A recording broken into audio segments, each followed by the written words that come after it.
Bonjour à tous et bienvenue dans cette nouvelle vidéo. Donc je vais aborder des thèmes différents que précédemment. Je vais parler de focus stacking, c'est-à-dire d'empilement de mise au point.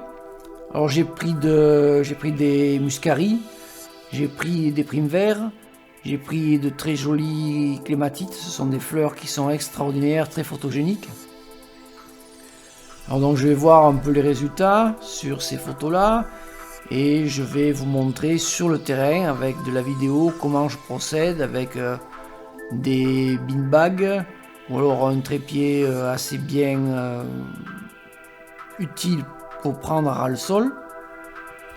Ensuite j'ai fait quelques photos d'amandiers, quelques photos de cerisiers, ils sont en fleurs actuellement, des photos d'abricotiers. Donc je vais parler un petit peu de macro, vous l'avez compris. Et puis là j'ai dans les tuyaux de faire un cours pour débutants avec Photoshop CC 2023. Je vais essayer de ne pas dépasser 2 heures, 3 heures pour que les gens qui ont peur de ce logiciel qui au premier abord peut être une usine à gaz est en fait quelque chose d'abordable si c'est bien présenté. Là je travaille depuis pas mal de temps sur le sommaire.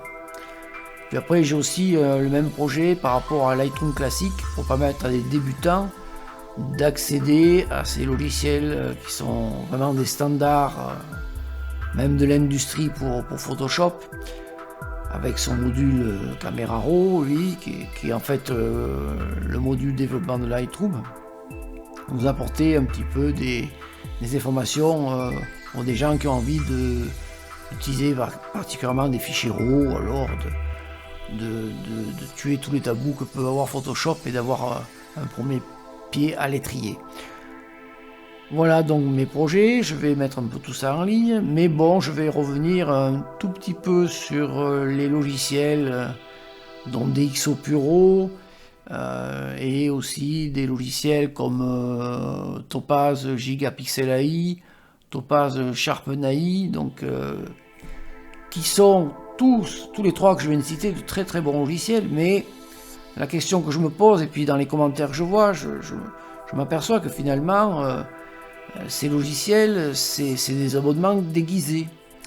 Si on prend par exemple le cas de DxO Puro, la version DxO Puro 2, elle est vraiment exceptionnelle.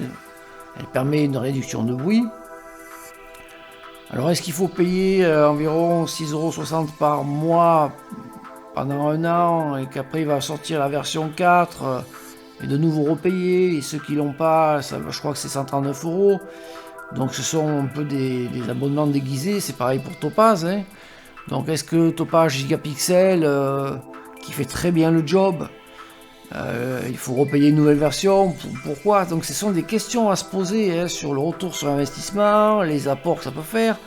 Peut-être que certaines photos avec DxO Puro 3 valent vraiment le coup, mais moi j'ai vraiment essayé la 2 et j'en suis quand même très content.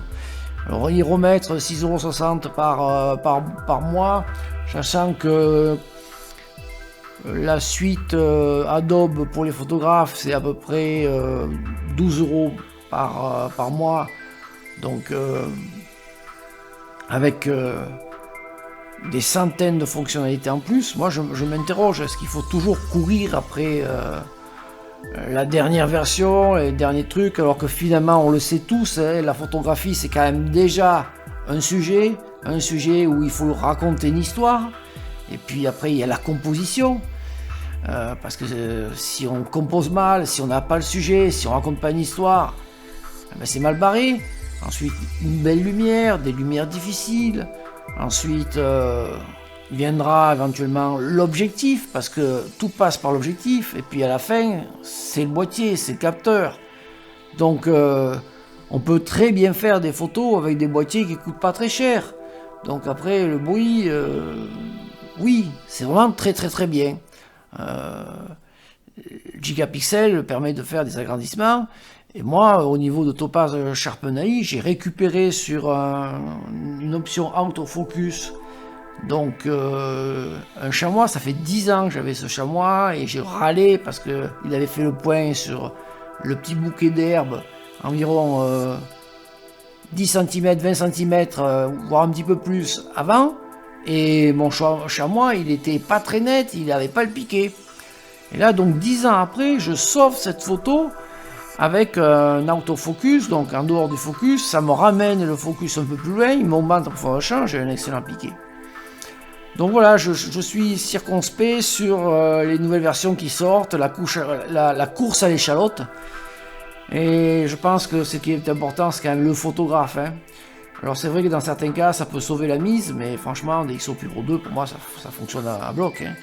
Je me suis amusé pour faire des tests d'astrophotographie sur des ISO très élevés. Et puis avec mon boîtier, ça fait très bien le job. Hein. Donc Puis en plus, bon, Photoshop, on peut augmenter le piqué. Moi je me rappelle, j'avais un objectif vraiment minable, le 24-120 avec une ouverture flottante, je crois que c'était 3,5, 4,5 ou je sais plus combien c'était flottant, et c'était un des plus mauvais zoom 24-120 qui avait été créé par Nikon. Et puis en fait j'étais parti faire le pont du Gard et avec un filtre Passo, un calque Passo, donc passé en incrustation ou lumière vive, etc. J'avais un piqué incroyable, j'avais le même piqué en fait que l'objectif que j'avais pris après, qui était le 24-70 de 8. Donc voilà, je pense qu'il faut quand même, il faut pas croire qu'en achetant des très bons produits, on aura de très bonnes photos. Il faut quand même partir au bon moment. Donc là j'ai fait un screenshot de flamants qui arrivent très tôt le matin, on les voit en dessus, là un petit peu en haut à droite par rapport au soleil. J'ai d'autres screenshots, ce jour-là j'ai fait plus de 300 photos, et donc j'ai la fameuse photo quand ils arrivent, qui sont sur le côté. J'ai un trépied fait sol avec un pendulaire dessus, donc ça m'évite de trop monter en ISO. Des fois j'ai envie que les ailes bougent un petit peu pour donner un effet de mouvement. Mais bon, ça fait plus de 40 ans que je prends des photos, et là, sur cette prise de vue, ce jour-là, je dis pas que ça fonctionne pas dans d'autres circonstances, je l'ai vu sur internet, j'ai vu beaucoup de photographes encenser ces nouveaux produits. Mais bon, je pense qu'au départ, il y a quand même une question à se poser. Quand c'est qu'on y va, quelles conditions on va, quelles conditions on fait, quelle météo il y a, est-ce qu'on se donne tous les atouts, est-ce qu'on peut faire autrement.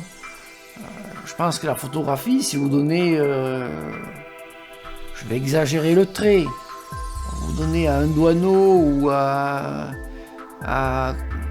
quelqu'un de cette catégorie comme Ansel Adams, avec des boîtiers, on va dire, moyens ou experts, donc on va prendre par exemple le 7005, alors que moi je connais pas ces formats, je suis plutôt sur le 24-36 et des 850, et là bon, j'ai pris un 500 parce que ça me permet de faire de l'animalier et éventuellement du sport avec des cadences, avec un crop de 1.5. Je sais pas si au bout du compte, si on n'exploite pas très bien son boîtier, ça sert à grand chose, quoi. Parce que on arrive à faire de très belles photos avec des boîtiers qui sont pas des hauts de gamme. Hein. C'est comme pour le violon, quoi. Si vous achetez un violon et que vous savez pas jouer au violon, mais ça ira pas. Et si vous achetez un Stradivarius qui coûte une balle, vous jouerez pas mieux avec. Hein. Donc après, c'est l'expérience. Moi, ça fait plus de 50 ans que je regarde à travers un viseur.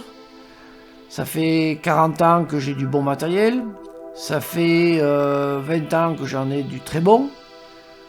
Après, je m'amuse avec par exemple des objectifs 16 mm fisheye de Nikon qui sont 180 angles. Je m'éclate. Donc faire une course à l'échalote sur toujours plus, toujours mieux, sans tenir compte des bases, je suis pas convaincu. Alors après moi, je suis pas la science infuse. Hein. En photographie, il y a des gens qui sont très forts, il y a des gens qui sont très pertinents sur YouTube.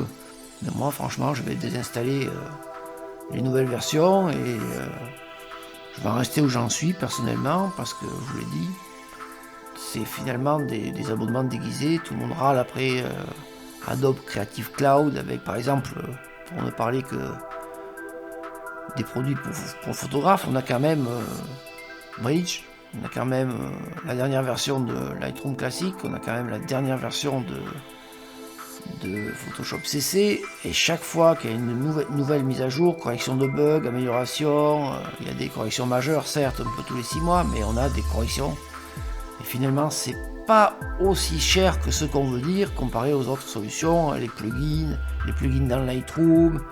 Là j'ai pris un plugin qui corrige très bien les problèmes du fisheye de 16 mm, qui est quand même un fisheye rectangulaire, hein. Bah, il faut calculer, il faut réfléchir de ce qui est opportun en termes de plugins, en termes de masque de luminance sur ces plugins là, en termes de Photoshop par exemple, tous ces plugins qui coûtent de l'argent finalement, qu'au bout du compte vous n'obtiendrez pas forcément de meilleures photographies, hein. Alors c'est pas une messe, c'est ce que je dis, hein, c'est pas une vérité, hein. Mais en tout cas sur des photos complexes, moi je suis pas satisfait de ce qui arrive. Et je veux faire des photos compliquées, des lumières compliquées. Je me lève des fois à 3h du matin, là, en mars. Donc vous imaginez, sur des spots au mois de juin, ben, il faut le soleil se lève à 6h du matin, il se couche à 21h15. Donc on rentre, ça fait 11h, il faut décharger les cartes, manger, recharger toutes les batteries. Tout ça c'est quand même un retour d'expérience qui est au-dessus de tous ces... Je veux pas dire que c'est des produits miracles, mais quand même levez-vous aux bonnes heures, couchez-vous tard, évitez de prendre le petit déjeuner quand les gens se lèvent à 9h avec les biscottes, et puis lors du pastis, il faut être dehors pour les belles lumières. Voilà, donc c'est une réflexion personnelle, hein. C'est pas là, je vous répète, c'est pas la science infuse, mais franchement, les photos les plus belles, comme dit quelqu'un, c'est celles qu'on n'a pas faites. Et comme dit un autre, c'est les 10 000 premières qui sont les pires.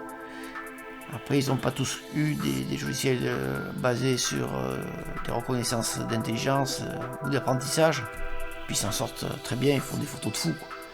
J'ai vu une photo noir et blanc de quelqu'un qui a, je pense, un appareil de base sur une femme qui attend au quai d'une gare.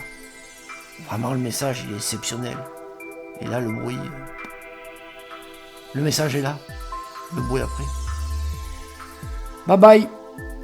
Donc, je vais placer des vidéos pour un peu montrer comment je me mets sur le terrain, comment je prends des photos, et puis après, ben, on verra comment on les exploite. Mais d'abord, il faut y être sur le terrain.